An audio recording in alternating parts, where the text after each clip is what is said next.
अस्सलाम वालेकुम दोस्तों अगर आप गल्फ़ में जॉब ढूंढ रहे हैं, आप चाहते हैं कि आप दुबई यानी कि यूएई जाके सेटल हो जाएं या आप कतर जाके सेटल हो जाएं, तो आज की वीडियो आप लोगों के लिए बहुत ज़बरदस्त है। आज मैंने आप लोगों के लिए एक रिसर्च किया जिसमें मैंने कंपैरिजन किया है कि आपको यूएई ज़्यादा सूट करता है या आपको कतर ज़्यादा सूट करता है। तो आपको किस कंट्री में जाना चाहिए उसका पूरा मैंने एक ब्रेकडाउन बनाया है कि कौन सा कंट्री सस्ता है, यूएई में जॉब्स की पोजीशन क्या है, आपका वीज़ा एक्सपेंस क्या होता है, आपकी जॉब सैलरीज क्या होती हैं, वहाँ पे रहने का खर्चा क्या होता है, खाने पीने का क्या होता है, वो सब बताऊंगा। साथ में कतर के बारे में बताऊंगा कि यहाँ पे वीज़ा एक्सपेंसेस क्या होते हैं। ये तो दोनों का कंपैरिजन करके फिर डिसाइड आपने करना है कि आपको कौन सा कंट्री सूट करता है, कि आपको किस कंट्री में जाना चाहिए। तो दोस्तों वीडियो के साथ जुड़े रहें, वीडियो को आखिर तक देखें, चैनल को सब्सक्राइब कर लें। आपकी सपोर्ट हमें चाहिए, तभी हम जो है ना वो रिसर्च करके ऐसी वीडियोज़ आपके लिए लेके आते हैं। तो चलें टॉपिक को शुरू करते हैं।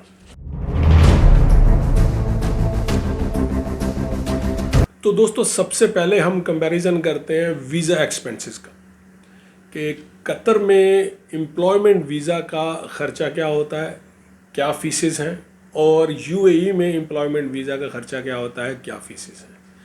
तो दोस्तों कतर में टोटल आपका पाकिस्तान से लेकर कतर पहुंचने तक एक साल के आईडी लगने तक जो ख़र्चा है वो है 2000 रियाल, जिसमें 1200 रियाल जो हैं वो आपके कतर आईडी बनने के हैं और उसके अलावा 800 वीज़ा प्रोसेसिंग और मेडिकल के हैं। तो 1200 रियाल में आप तकरीबन कतर में आके एक साल के लिए लीगल हो जाते हैं और आप जॉब करते हैं। ये आपका एम्प्लॉयमेंट का खर्चा है। ठीक हो गया। अब इसी पॉइंट को हम डिस्कस कर लेते हैं यूएई के लिए। यूएई का पाकिस्तान से लेकर आप दुबई पहुंचने तक या शारजा में या अबू धाबी में पहुंचने तक जो खर्चा है वो कम से कम भी 6500 रियाल से लेकर 7000 रियाल तक है। यानी वहाँ पे दरम बोले जाते हैं तो 7000 दरम तक है। तो जबकि कतर में 2 और वहाँ पे 7000। तो अब आप कहेंगे कि यार इतना फ़र्क, देखें अपनी अपनी मार्केट है, अपने अपने रूल्स हैं, अपने अपने कानून हैं। तो और ये भी इन्होंने ये अपग्रेड किया है अभी कुछ अर्सा पहले, तकरीबन 3 या 4 साल पहले।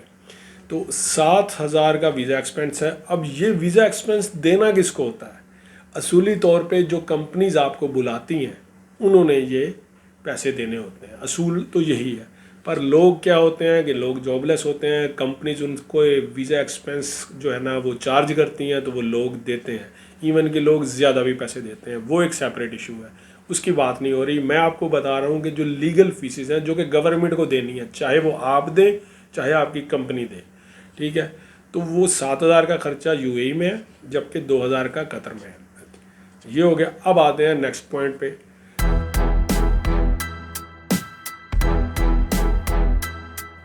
कि नेक्स्ट पॉइंट पे ये आ जाते हैं कि एक आम आदमी जो है, एक आम लेबर या आम वर्कर जो है वो, या एक आम ऑफिसर जो कि बैचलर लाइफ रहता है और उसके लिए जो अकामोडेशन है वो कितनी महंगी या कितनी सस्ती है, उसमें ज़्यादा कोई फ़र्क नहीं है।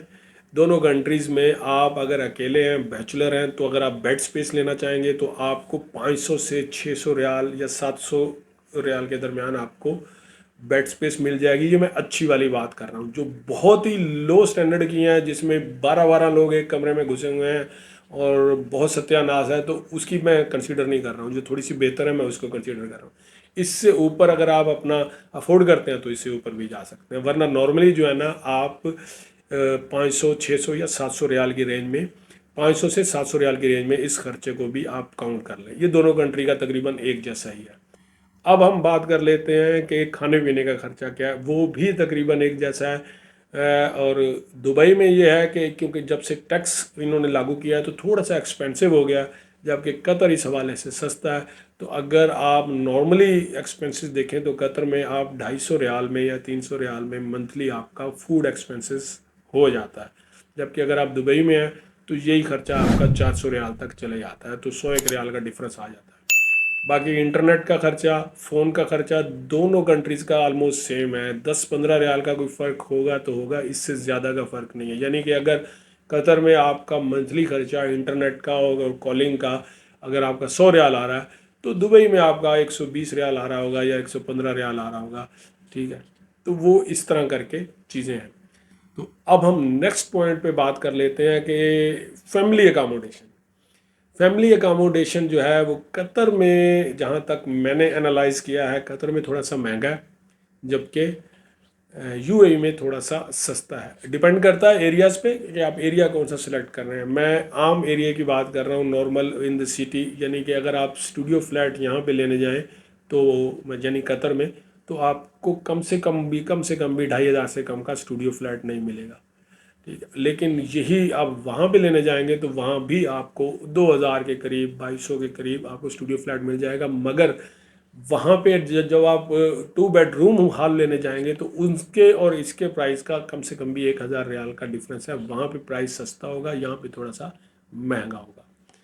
तो ये हो गया फैमिली अकामोडेशन के लिविंग की बात, कि अगर आप फैमिली के साथ वहाँ रह रहे हैं। अब सबसे अहम पॉइंट जो है ना वो है जॉब्स का, कि जॉब्स इजीली कहाँ पे मिल जाती है जल्दी। तो देखें, ये सबसे बड़ा और सबसे अहम पॉइंट है, और इस पर आप खुद भी इस चीज़ को समझ सकते हैं कि यूएई ज़रा बड़ा कंट्री है, बड़ी मार्केट है, उसकी 7 रियासतें हैं, 7 रियासतों में अच्छी खासी पॉपुलेशन है, फिर मार्केट है, उसी हिसाब से कंपनीज हैं, उसी हिसाब से जॉब्स अपॉर्चुनिटी हैं। जबकि कतर छोटा मुल्क है वहाँ की निस्बत, तो जॉब अपॉर्चुनिटीज़ की जो अगर तादाद की हिसाब से बात करें तो यहाँ कम है।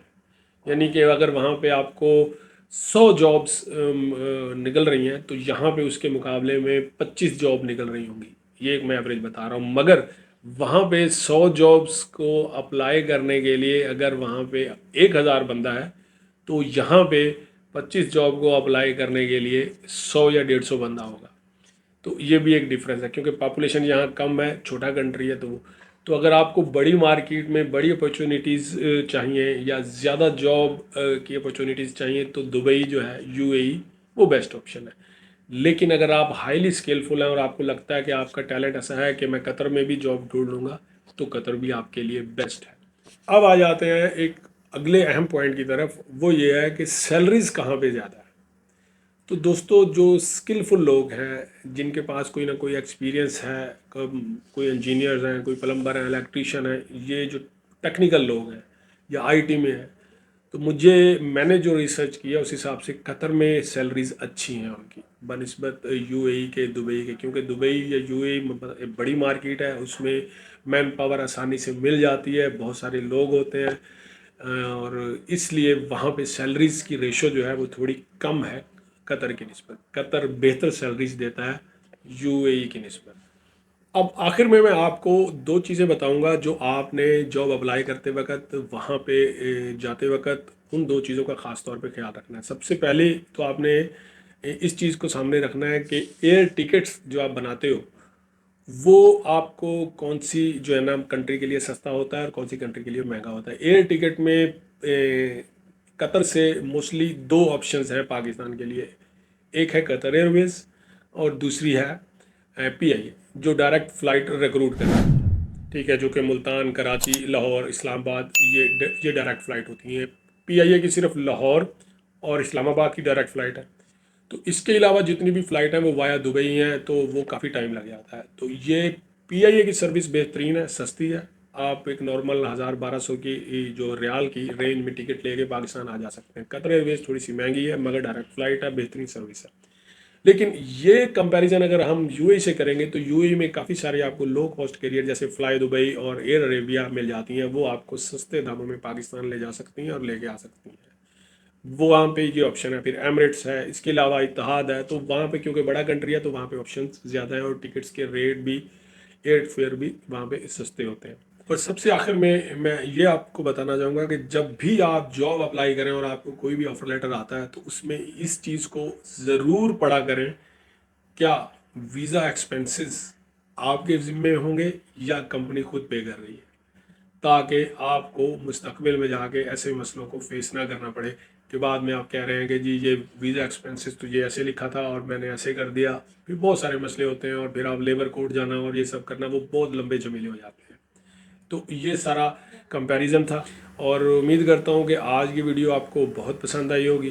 तो इस चैनल को सब्सक्राइब कर लें। मिलता हूँ ऐसी किसी अगली वीडियो में, तब तक के लिए इजाज़त दे दें। अल्लाह हाफिज़।